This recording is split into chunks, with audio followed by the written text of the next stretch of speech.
Tuhan firman-Mu ajaib, kekal meski gunung menghilang. Tiada huruf yang gagal, tak terpatahkan siasat. Hidup seperti-Mu ya Allah, lebih dari emas. Aku bersaksi kitab-Mu, kitab yang suci. Mendengarkan firman-Mu, hibur hati yang luka. Terangilah langkahku kemanapun ku pergi.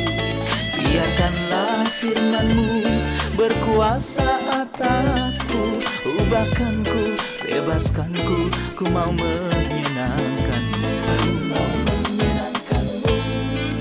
Salam jumpa pemirsa terkasih, saya menyambut Anda sekalian dimanapun Anda berada. Dalam episode terbaru program studi harian kita Semua Kitab Suci. Dalam program ini kita mempelajari semua kitab di dalam Alkitab, dari kitab Kejadian hingga kitab Wahyu setiap hari dari hari Senin hingga hari Jumat. Kita masih mempelajari surat 1 Yohanes, salah satu surat gerejawi yang ada di dalam Perjanjian Baru. Kita telah sampai pada pasal 4 ayat yang pertama sampai ketiga. Untuk memulai, izinkan saya untuk menyambut tamu kehormatan di studio, seorang hamba Tuhan, Saudara Yosef Riyad. Selamat datang, Saudara Yosef. Selamat datang, Saudara Riyad. Kami juga menyambut hadirin di studio, selamat datang. Apa judul pasal 4? Apa pokok bahasan utama yang ada dalam pasal 4? Ada 3 poin utama dalam pasal ini. Poin pertama ada di ayat pertama, ayat 1 sampai dengan ayat yang ke-6. Pasal ini memperkenalkan kita pada ujian-ujian rohani. Karena banyak nabi palsu telah muncul di dunia. Rasul Yohanes memperingatkan kita mengenai mereka dan juga bahayanya. Benar. Kemudian dari ayat 7 hingga akhir pasal ini, Yohanes menerangkan kita mengenai kasih ilahi, topik yang ia mulai di pasal yang ketiga. Ia bicara kepada kita mengenai kasih Allah dalam 3 ranah, di masa lalu, di masa kini, dan di masa depan. Terakhir, muncul tanggung jawab kita terhadap sesama. Ini merupakan ujian penting bagi kehidupan ilahi yang ada di dalam kita. Apakah kita mengasihi atau tidak mengasihi? Karena jika kita tidak mengasihi, maka kita tidak mengenal Allah. Jadi 3 poin utamanya adalah ujian dari ayat 1 sampai ayat 6, ujian untuk mengetahui roh-roh, apakah mereka berasal dari Allah atau roh-roh palsu dan setan. Lalu kasih dalam 3 ranahnya, masa lalu, masa kini, dan masa depan. Lalu tanggung jawab berikutnya yaitu jika kita adalah anak-anak Allah, maka kita harus menunjukkan kasih itu. Baik. Oleh karena itu, kita akan mempelajari paragraf tentang menguji setiap roh. Benar. Saya akan membaca ayat 1, 2, dan 3, dan kemudian saya akan kembali untuk bertanya. Silakan. Saudara-saudaraku yang kekasih, janganlah percaya akan setiap roh, tetapi ujilah roh-roh itu, apakah mereka berasal dari Allah. Sebab banyak nabi-nabi palsu yang telah muncul dan pergi ke seluruh dunia. Demikianlah kita mengenal roh Allah. Setiap roh yang mengaku bahwa Yesus Kristus telah datang sebagai manusia berasal dari Allah. Dan setiap roh yang tidak mengaku Yesus tidak berasal dari Allah. Roh itu adalah roh antikristus, dan tentang dia telah kamu dengar bahwa ia akan datang, dan sekarang ini ia sudah ada di dalam dunia. Bagaimana kita bisa menguji setiap roh? Janganlah percaya akan setiap roh, tetapi ujilah roh-roh itu. Bagaimana caranya? Ada karunia di gereja mula-mula yang disebut karunia membedakan roh. Karunia ini disebutkan dalam 1 Korintus pasal 12. Tentu karunia itu berlaku bagi sebagian orang, sebelum firman Allah yang diilhami itu digenapi. Itu adalah karunia kelembagaan. Itu adalah karunia dari orang-orang kelembagaan karena pada waktu itu firman Allah yang diilhami bersifat lisan. Perjanjian baru ditulis sampai saat itu. Jadi, jika memang ada seorang berdiri menyatakan bahwa ia memiliki wahyu dari Allah, tentu saja itu adalah hal yang sangat baik, hal yang sangat penting di gereja mula-mula. Tapi itu mengandung banyak bahaya. Karena iblis dapat menyelipkan seseorang dalam pertemuan dan dengan demikian ia membawa wahyu setan dengan mengatakan demikianlah firman Tuhan. Kita tahu bahwa hal yang sama terjadi di Perjanjian Lama. Ketika salah seorang nabi berbohong pada abdi Allah yang berasal dari Yehuda dan mengatakan kepadanya bahwa ia juga seorang nabi. Dan bahwa ia menerima pesan dari Allah, padahal pesan itu palsu. Oleh karena itu hal itu berbahaya. Oleh karena itu agar Allah menghadapi bahaya ini, ia memberikan karunia untuk membedakan roh. Hal itu terjadi di gereja mula-mula sebelum selesainya suatu inspirasi. Tapi hal itu sampai sekarang. Terus saja hal itu dihentikan karena firman Benar. Allah yang diilhami sudah lengkap sekarang. Jadi seorang pemuda datang dan berkata, Iya. aku punya wahyu baru. Tidak ada wahyu baru yang bisa diterima, tapi di sini kita memiliki inspirasi yang lengkap. Yohanes adalah orang terakhir yang menulis inspirasi dan ia menyampaikannya, ia menyampaikan perjanjian baru yang lengkap kepada gereja. Jadi semua wahyu sekarang tercakup di dalam Alkitab ini. Tepat. Oleh karena itu kita tidak membutuhkan karunia membedakan roh, tetapi kita tetap perlu menguji roh. Ini bukanlah tugas para rasul saja. Bahkan bukan pula tugas para penatua atau hamba-hamba saja. Tetapi saudara kasih, inilah tugas semua anak Allah. Saudaraku yang kasih, janganlah percaya akan setiap roh, tapi ujilah roh-roh itu. Menggunakan kalimat dalam 1 Tesalonika pasal yang ke-5. Ujilah sesuatu dan peganglah yang baik. Maka menjadi tanggung jawab semua anak Allah untuk uji roh itu. Apakah mereka berasal dari Allah atau bukan? Jika mereka bukan dari Allah, maka kita harus segera menolaknya. Yohanes akan memberitahu kita tentang ukuran-ukuran pengujian roh-roh ini dan bagaimana kita dapat mengenalinya. Namun ada ungkapan yang ia katakan setelah mengatakan, tetapi ujilah roh itu, apakah mereka berasal dari Allah? Ia berkata, sebab banyak nabi-nabi palsu. Saya merasa dia sedang berbicara tentang sekumpulan orang yang dipersiapkan dan ditetapkan oleh iblis dan siap untuk menyerbu dunia. Dengan apa sekumpulan orang ini menyerbu dunia? Mohon beri komentar tentang frasa bahwa banyak nabi palsu telah keluar ke dunia untuk melakukan apa? Nah, saudara ayat perhatikan bahwa ini memberi saya pelajaran penting. Terkadang beberapa orang mengukuhkan doktrin tertentu dan mengatakan bahwa doktrin itu sudah sangat tua. Tua seperti zaman para rasul. Bukankah ada penipuan pada zaman para rasul? Iya. Bukankah Rasul Paulus berkata, tetapi sekalipun kami atau seorang malaikat dari surga yang beritakan pada kamu suatu yang berbeda dengan yang telah kami beritakan kepadamu, Bukankah ia terkutuklah berkata dia. pada para penatua Efesus Demikian aku seperti yang kamu lakukan katakan? padamu. Rasul Petrus dalam surat yang kedua berkata, sebagaimana nabi-nabi palsu dahulu tampil di tengah-tengah umat Allah, demikian pula antara kamu akan ada guru-guru palsu. Apa yang akan mereka lakukan? Mereka akan memasukkan pengajaran-pengajaran sesat dan membinasakan, maka mereka akan menyangkal penguasa yang telah menebus mereka, dan dengan jalan demikian segera mendatangkan kebinasaan atas diri mereka. Jadi kita masih dalam bahaya hingga hari ini karena nabi-nabi dan guru-guru palsu. Sesungguhnya sumber yang melindungi kita dari mereka adalah menguji setiap roh. Nah, apakah kita memiliki hukum untuk menguji? Apakah kita memiliki ukuran untuk memeriksa? Ya, apakah itu? Firman Tuhan. Lukas, sang penulis kitab Kisah Para Rasul memuji orang Berea. Mengapa orang Berea? Orang Berea. Mengapa dia memuji mereka? Karena mereka meninjau kembali perkataan dari Rasul Paulus. Dia adalah sumber inspirasi. Dia naik ke surga ketiga dan turun. Dia menulis 14 surat. Namun orang Berea yang bodoh itu meneliti kitab suci setiap hari. Menelaah apa yang Paulus Mereka katakan. untuk melihat apakah hal ini memang demikian. Jika orang Kristen masa kini mulia seperti orang Berea, memberi setiap ajaran apakah itu sesuai dengan firman Tuhan, banjir penipuan tidak akan naik seperti air. Benar. Namun apa yang terjadi sekarang sungguh menyedihkan. Benar. Kita rehat sejenak dan kembali untuk menjawab pertanyaan hadirin. Nama Yesus adalah ungkapan dari semua yang ada di dalam dirinya yang penuh kasih karunia sebagaimana Allah menyatakannya.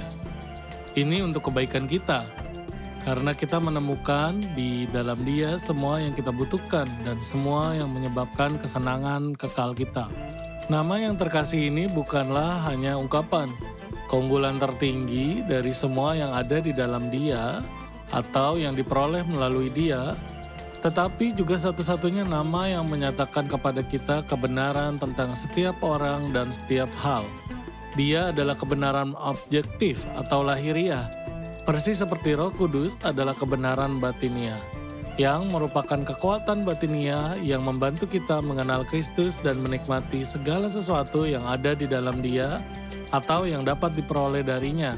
Karena hanya Dia yang dapat menuntun kita kepada pengetahuan yang benar tentang Allah.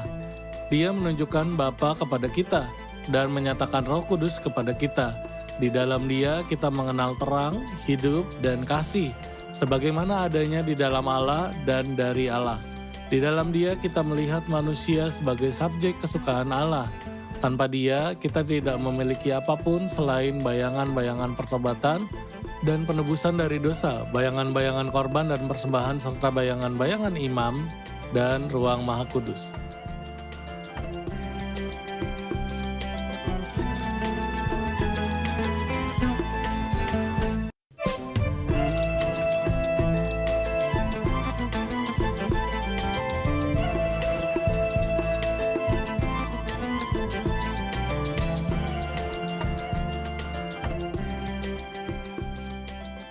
Ayat 2 berkata setiap roh yang mengaku bahwa Yesus Kristus telah datang sebagai manusia berasal dari Allah. Banyak orang mengaku Yesus Kristus datang sebagai manusia, apakah yang ia maksudkan hanyalah pengakuan ataukah merujuk hal yang lain? Silakan Saudara Yosef. Nah, ada 3 ujian. Bukan 1 ujian, tapi ada 3 ujian. Ini salah satunya. Sikap seorang dan penghargaannya kepada Kristus. Iya. Ini adalah ujian pertama. Tetapi juga dunia dan sikap seorang terhadap dunia. Apa sudut pandang mereka terhadap dunia? Ini adalah ujian kedua dan kita akan menemukannya di ayat yang ke-5. Lalu di ayat yang ke-6, bagaimana sikap mereka terhadap para rasul dan seberapa jauh mereka tunduk pada mereka. Semuanya jelas di ayat 6. Jadi, sikap mereka terhadap Kristus adalah ujian pertama dari 3 ujian yang ditetapkan Rasul Paulus di sini. Kita tidak percaya setiap roh, tapi kita menguji roh-roh itu dan ujian pertama adalah apakah orang itu percaya bahwa Yesus Kristus datang dalam rupa manusia? Apa arti Yesus Kristus datang dalam rupa manusia? Apakah itu berarti Yesus Kristus datang begitu saja ke bumi? Atau apakah Yesus Kristus menjadi manusia? Apakah ini tentang inkarnasi Kristus atau apa? Sebenarnya rasa datang dalam rupa manusia tidak dapat dikatakan tentang Anda dan saya. Karena tidak dikatakan tentang kita bahwa kita datang dalam rupa manusia. Lalu apa? Dalam bentuk apa saya datang? Tidak, saya bukan datang. Namun saya mulai Pada hari saya mulai dilahirkan. ada. Pada hari saya dilahirkan. Kristus datang dalam rupa manusia Karena ia telah memiliki ada sebelum keberadaan manusia. sebelumnya Baik. sempurna. Iya. Terus yang kedua adalah bahwa Yesus Kristus adalah Tuhan. Jadi datang dalam rupa manusia, tapi apa artinya? Tentu saja saya datang dalam rupa manusia. Karena saya adalah manusia. Namun Kristus, ketika roh mengakui bahwa Kristus datang dalam rupa manusia, ini mencakup 2 hal. Hal pertama, bahwa ia telah ada sebelumnya. Hal Keilahiannya. kedua, bahwa dia ilahi bukan hanya manusia. Benar. Ini menyiratkan referensi kepada keilahiannya bahwa dia memiliki Ya. keberadaan sebelumnya. Ini juga tentang kemanusiaannya bahwa ia datang dalam rupa manusia. Benar. Apa ini ada hubungannya dengan ajaran sesat yang tersebar yang mengklaim bahwa Kristus tidak memiliki rupa manusia yang nyata di bumi? Ya, seperti yang telah kita katakan sebelumnya tentang kaum Gnostik. Di antara masalah terbesar mereka adalah mereka menganggap substansi sebagai kejahatan. Akibatnya, mereka melihat Kristus jauh di atas memiliki rupa manusia. Jadi mereka mengklaim bahwa Kristus tidak datang dalam rupa manusia karena rupa manusia itu jahat. Lalu apa yang kita lihat? Mereka mengatakan bahwa itu adalah tubuh eterik. Oleh karena itu, Rasul Yohanes berkata, dan tangan kami telah menyentuhnya. Kami tidak hanya melihatnya atau mendengarnya sebagaimana sebagian orang bayangkan bahwa Kristus memiliki tubuh yang halus. Tapi ketika kamu mencoba memegangnya, kamu tidak menangkap apapun. Tidak, tangan kami telah menyentuhnya. Atau seperti katakan Petrus, kami makan dan minum bersamanya setelah kebangkitannya dari antara orang mati. Izinkan saya mengajukan pertanyaan sensitif mengenai bagian ini. Mengapa Tuhan berinkarnasi dalam Yesus Kristus? Mengapa? Tuhan adalah Maha Kuasa. Jika dia ingin mengampuni saya saat dia di surga, dia bisa saja berkata, aku mengampunimu. Mengapa Alkitab menyebutkan berkali-kali dan menegaskan perlunya menampakkan Tuhan dalam rupa manusia, kedatangan Kristus kepada kita dalam rupa manusia? Mengapa? Sebenarnya karena banyak alasan. Itu akan membutuhkan waktu lama untuk dijelaskan, tetapi mengenai poin yang Anda rujuk, masalah pengampunan tidaklah tepat jika Tuhan hanya berkata, aku mengampunimu tanpa dasar apapun. Karena jika Tuhan sedang murung, itu akan menjadi masalah besar.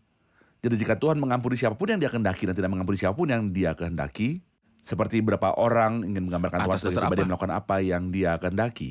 Jika memang demikian, maka itu akan sangat berbahaya karena saya akan berurusan dengan Tuhan yang sedang amarah.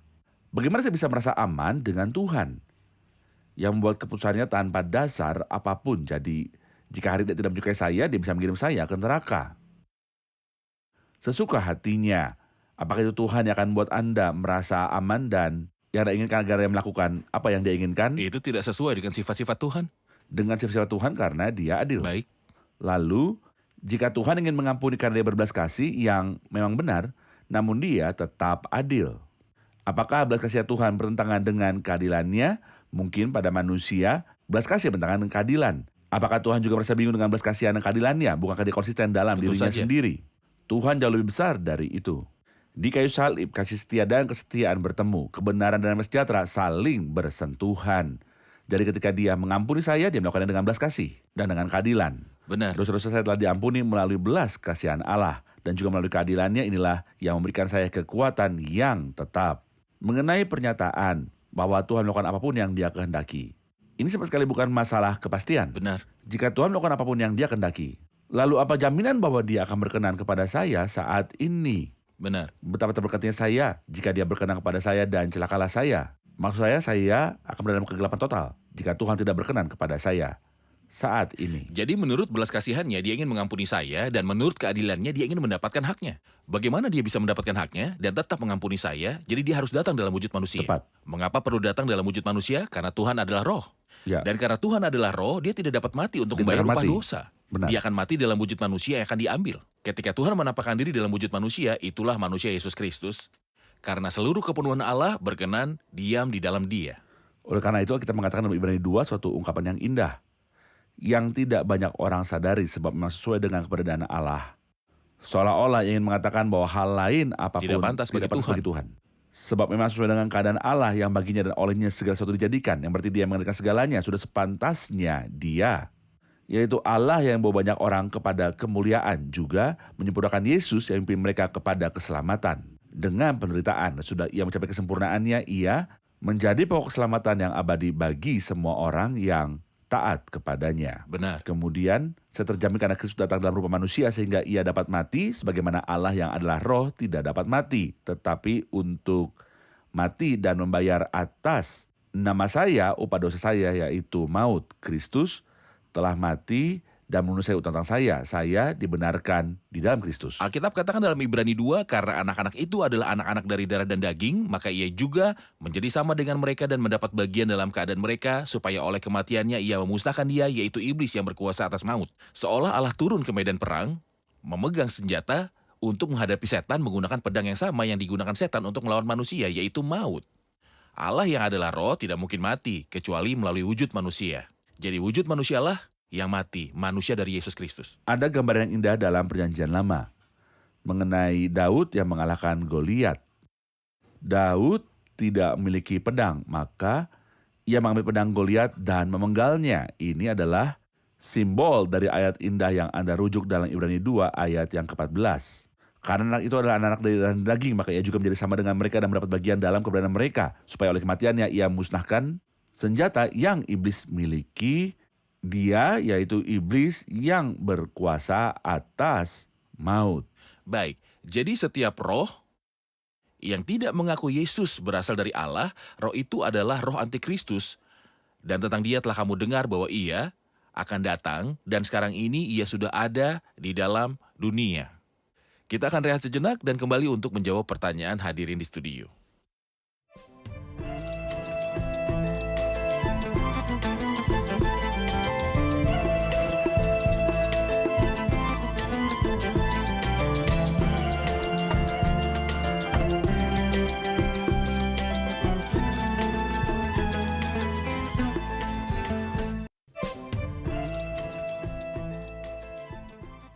Ayat 3 berkata, dan setiap roh yang tidak mengaku Yesus tidak berasal dari Allah, roh itu adalah roh antikristus. Antikristus disebutkan 2 kali sebelumnya dalam surat ini. Dikatakan bahwa ia akan datang. Namun di sini, ayat tersebut mengatakan roh antikristus sekarang sudah ada di dunia. Silakan. Baiklah, saya melihat masalah ini dalam 3 tahap. Pertama, roh antikristus. Sekarang sudah ada di dunia. Inilah yang dikatakan dalam pasal ini. Roh itu adalah roh antikristus dan tentang dia telah kamu dengar bahwa ia akan datang. Dan sekarang ini ia sudah di dalam dunia. Maka roh antikristus, roh setan ini sekarang ada di dunia. Dan dia berekut banyak antikristus. Kedua, ada banyak antikristus dan inilah yang disebutkan di dalam pasal yang kedua. Dia yang datang sampai sekarang, roh antikristus telah datang. Banyak antikristus yang ada. Dia yang belum datang adalah antikristus yang dikenal, yang memiliki banyak nama. Yang kita ketahui bahwa di antara nama-namanya terdapat nabi palsu yang disebutkan dalam Wahyu pasal 13. Dan dalam pasal lain dalam kitab Wahyu. Oleh karena itu, segera setelah Kristus menyelesaikan karya penebusan dan naik ke surga, roh antikristus datang dan merekrut banyak antikristus. Adapun antikristus, ia tidak akan datang sampai Roh Kudus diangkat. Ketika Roh Kudus datang, roh antikristus datang. Ketika Roh Kudus akan diangkat, antikristus akan datang. Ia belum datang, tetapi ia akan datang ketika ia yang menahan telah disingkirkan. Saudara Yosef, Anda menyebutkan di awal bahwa selama era kelembagaan, karunia membedakan roh sudah ada. Karunia ini diperlukan untuk tahap meletakkan fondasi untuk wahyu yang akan datang dari Tuhan. Tetapi sekarang, Yohanes berbicara tentang apa yang disebut dengan pengujian roh. Ya, Saya pikir pengujian roh adalah topik yang sangat sensitif, karena bagaimana seseorang dapat menguji roh. Bisakah seseorang menguji roh? Karena itu merupakan karunia khusus bagi sebagian orang di masa lalu. baiklah saudara ayat, kita bisa membedakan antara ahli yang mengetahui pohon sebelum menghasilkan buah. Saya bukan ahli di bidang pertanian. Jadi ketika saya melihat pohon yang tidak berbuah, saya tidak akan tahu pohon apa itu. Karena saya tidak berpengalaman dalam membedakan pohon. Mungkin saya memiliki pengetahuan tentang beberapa pohon, tapi tidak semuanya. Tetapi setelah pohon menghasilkan buah, saya tidak perlu menjadi ahli. Benar? Jadi jika pohon itu berbuah pisang, maka itu adalah pohon pisang. Jika yang berbuah jeruk keprok, maka itu adalah pohon jeruk keprok. Jika berbuah apel, maka itu pohon apel. Tidak perlu ahli, bukan? Saya pikir poin yang sama berlaku di sini. Di gereja mula-mula, situasi yang membutuhkan karunia membedakan roh. Sekarang, setiap orang percaya sejati dapat membedakan roh melalui 3 ujian disebutkan dalam ayat 1 sampai ayat yang ke-6 yang telah saya sebutkan sebelumnya dan akan saya ulangi. Bagaimana sikap seseorang Ini terhadap adalah ujian Kristus? pertama dari ayat 1 sampai Ujian 6. pertama. Benar. Apa yang dikatakan seorang tentang Kristus? Dan setiap roh yang tidak mengaku Yesus tidak berasal dari Allah. Kedua, bagaimana sikap seorang terhadap dunia? Apakah ia berbicara dengan cara yang sama seperti dunia? Apakah dunia mendengarkannya? Atau apakah ia tidak memiliki hubungan apapun dengan dunia dan dunia tidak mendengarkannya? Jika ia bicara dengan cara yang sama seperti dunia, menggunakan gaya dan alatnya, maka ia bukan dari Allah. Benar. Terakhir, bagaimana sikapnya terhadap para rasul Kristus? Bagaimana mengenal Allah? Ia mendengarkan kami, barang siapa tidak berasal dari Allah, ia tidak mendengarkan kami. Demikian kita juga menghadapi ujian hari ini. Iya. Ujian yang banyak, agar melalui itu saya dapat membedakan apakah seorang berasal dari Allah atau dari setan. Jangkauan pekerjaan roh-roh ini, di mana letaknya? Apakah di dunia? Apakah di komunitas dunia? Atau mungkinkah ini roh jahat yang aktif di dalam komunitas gereja? Di manakah jangkauan pekerjaannya? Tentu saja karena mereka adalah nabi-nabi palsu yang berbicara tentang Kristus. Mereka lah yang menyebarkan ajaran sesat dalam kekristenan. Anda tahu bahwa saat ini kekristenan penuh dengan ajaran sesat. Dengan menggunakan perkataan Kristus, biji sawi menjadi pohon yang bahkan burung-burung di udara pun bersarang di dahannya. Beberapa orang salah menafsirkan perumpamaan ini dan mengatakan bahwa orang akan datang Suatu dari segala berkat. tempat yang jauh untuk memeluk agama Tuhan. Bahkan Benar? ada satu lagu tentang ini. Benar, faktanya burung-burung di udara dalam Matius pasal 13 yang merupakan pasal yang menyebutkan perumpamaan ini mengatakan bahwa burung-burung Benar. itu adalah setan dan roh jahat. Nah, apakah roh jahat menemukan tempat bagi diri mereka sendiri dalam kekristenan? Ya, 1 Timotius pasal 4 mengatakan demikian dan Wahyu pasal 18 juga mengatakan demikian. Dan ia telah menjadi tempat kediaman roh-roh jahat, doktrin ajaran Tentu saja. sesat yang berbeda, menyerang kekristenan. Tentu saja maksud Anda ini ada di dalam kekristenan, di dalam lingkup pengakuan Kristen. Tepat, benar. Tapi tidak ada dalam entitas Kristen yang sejati gereja Tuhan. Gerbang neraka tidak akan menguasai Benar. gereja Tuhan. Atau izinkan saya katakan ada beberapa orang Kristen yang palsu, nama mereka adalah nama Kristen, dan mereka mempraktikkan beberapa ritual atau bentuk ibadah secara nominal Kristen, tetapi mereka adalah yang paling jauh dari kekristenan yang sejati. Tidak semua orang yang disebut Kristen adalah orang Kristen sejati. Jangan sampai seseorang dari pemirsa bingung dengan suatu kata, mengklaim bahwa kita mengatakan bahwa kekristenan penuh dengan paganisme dan roh jahat, dan sebagainya. Kita berbicara tentang lingkup pengakuan Kristen yang memiliki orang percaya sejati, dan juga orang-orang yang mengklaim bahwa mereka memiliki hubungan dengan Tuhan. Jadi kita menemukan bahwa 1 Timotius berbicara tentang gereja sebagai rumah Tuhan. Dan seperti yang telah kita katakan tentang rumah ini, aku akan mendirikan jemaatku dan alam maut tidak akan menguasainya. Namun dalam 2 Timotius, Paulus berkata bahwa rumah itu telah menjadi rumah yang besar dan ada beberapa perkakas untuk keperluan yang terhormat dan beberapa untuk keperluan yang tidak terhormat. Apakah ada orang salah? Jawabannya adalah iya. Apakah ada orang yang tipu daya? Jawabannya adalah iya.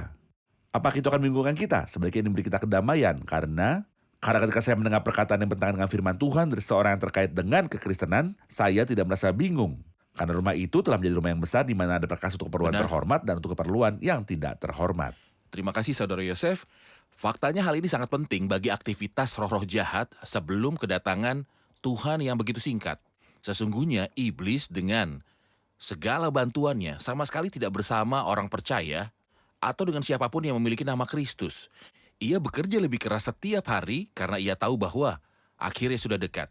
Kita harus kembali kepada Alkitab, memegangnya dan menerangi jalan kita dengan Alkitab. Kita perlu tahu bahwa untuk menguji roh apapun, ujian pertama adalah sikap seseorang terhadap Kristus. Apakah ia percaya Kristus datang dalam rupa manusia? Datang dalam inkarnasi, kedatangan Kristus di dunia melalui tubuh manusia. Terima kasih, Benar. Tuhan berkati Tuhan Anda, Saudara berkati Anda. Yosef. Terima kasih semua, Tuhan memberkati.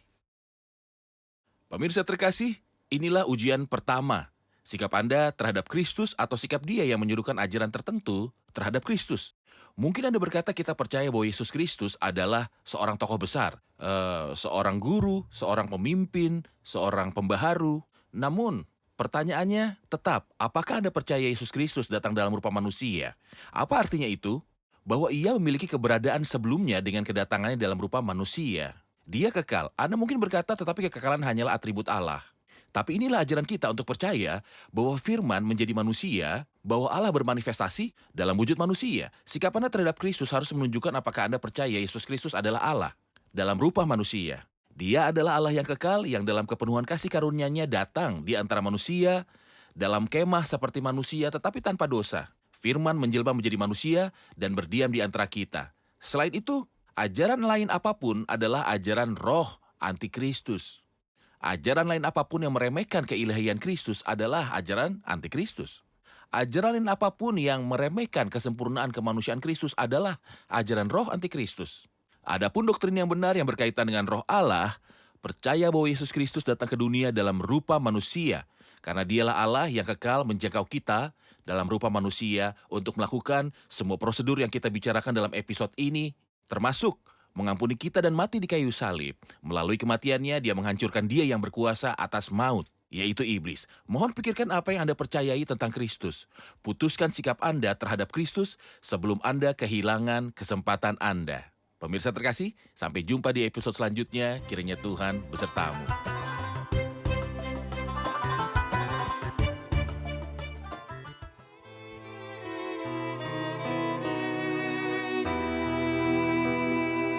حدثوني كيف يدنو يلمس القلب الكثير كيف يرثي كيف يحنو يغفر الذنب الكثير كيف يرثي كيف يحنو يغفر الذنب الكثير حدثوني عن يسوع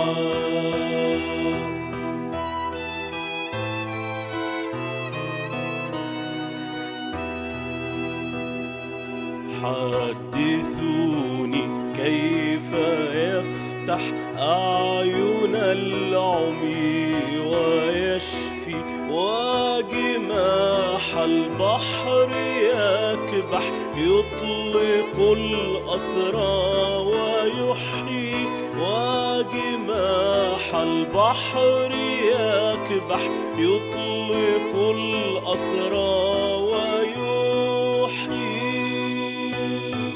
حدثوني عن يسوع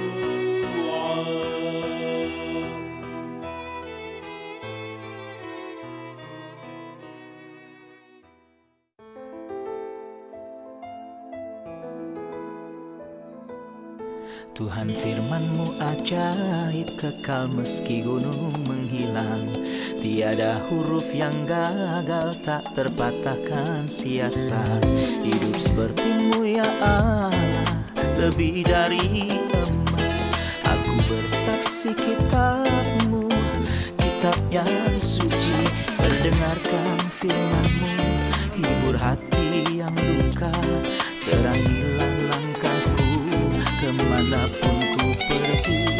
Biarkanlah firman-Mu berkuasa atasku. Ubahkanku, bebaskanku, ku mau menyenangkan-Mu. Tuhan firman-Mu ajaib, kekal meski gunung. Ubah dan bebaskan aku.